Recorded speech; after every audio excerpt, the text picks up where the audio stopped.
So what I want to suggest about pantheons and also about that painting of the train in that scene from The Godfather is that the pantheon as a kind of incipient narrative moment, the moment of the story about all the gods living together, is an embodiment of the truth value of the desire to have there be a sort of shadowy organization behind the scenes, an organization which has a tension between several different forces, that is, either the Olympian gods or the mafia dons in The Godfather, and one powerful figure, Zeus or Don Corleone, the Marlon Brando character, who is willing to do whatever it takes to make sure that everything goes smoothly. All of that laid over the basic human desire to believe that there is a force behind the scenes that is governing everything in a basically just way. A way, in fact, that goes beyond the usual human ability to figure out how justice should work. As we saw in that scene from The Godfather,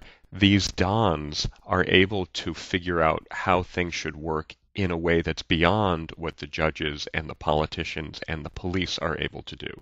These dons know the way the world really should work.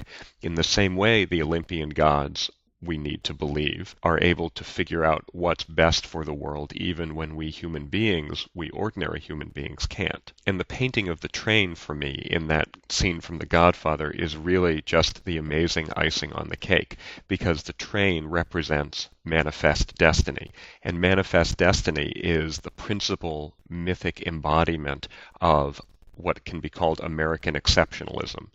The reason manifest destiny is called manifest destiny is that manifest means clear, and the basic original concept is that America is telling itself a story about how it clearly is the nation that is destined to bring all things to fulfillment. America's destiny to be the greatest nation on the face of the earth is manifest, it's clear. And the way we built the railroads to cross our continent is a visible sign, as it also is in that painting, of our manifest destiny, of the specialness of America. And just as the Hesiodic Theogony puts the justness of the rule of Zeus into a little bit of question by having it founded on this titanic violence and on the suppression of the pantheon that came before, Francis Ford Coppola's movie puts the exceptionalism of America's manifest destiny, into a bit of question by having it so readily embraced by the evil mafia figures that we see in this scene.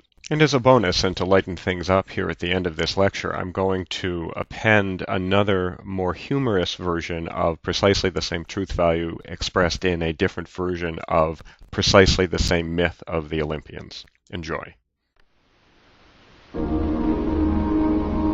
Long ago, in the faraway land of ancient Greece, there was a golden age of powerful gods and extraordinary heroes. And the greatest and strongest of all these heroes was the mighty Hercules. But what is the measure of a true hero? Now, that is what our story is about. Listen to him. He's making the story sound like some Greek tragedy. Lighten up, dude. We'll take it from here, darling. You go, girl.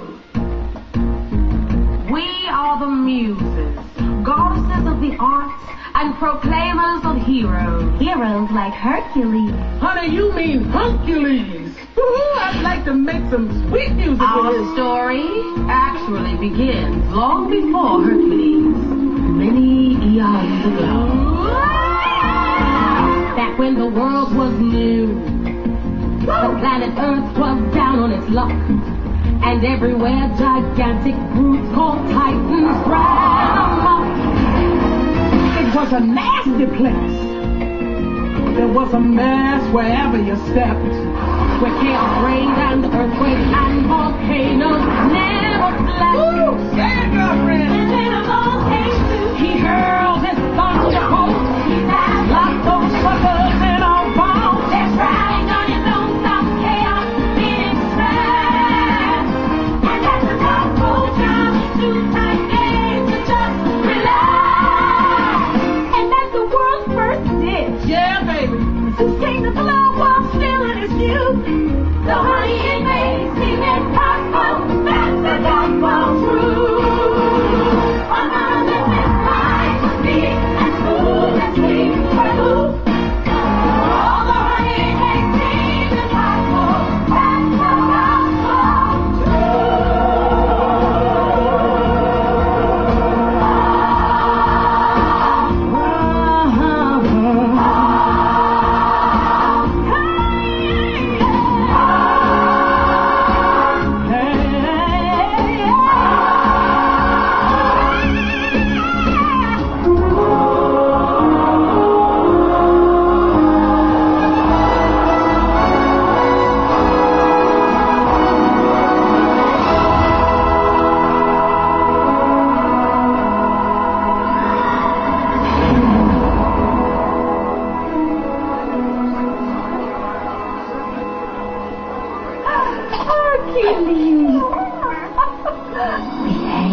Oh, excuse me, hot stuff coming through. Excuse me. Oh, one side, Harry.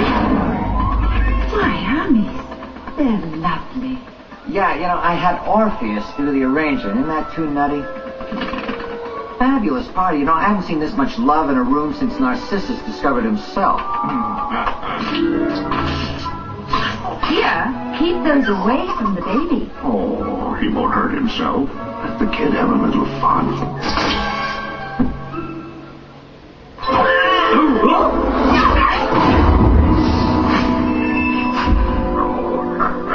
On behalf of my son, I want to thank you all for your wonderful gifts.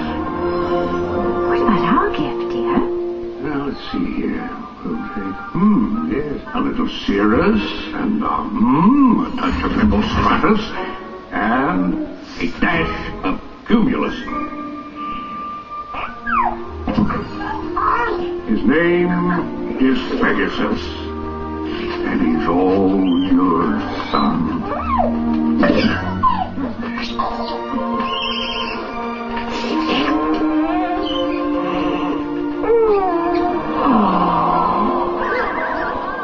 Mind his head. He's so tiny.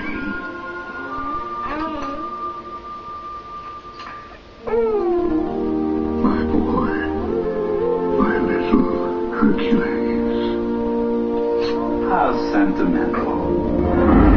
You know, I haven't been this choked up since I got a hunk of moussaka caught in my throat.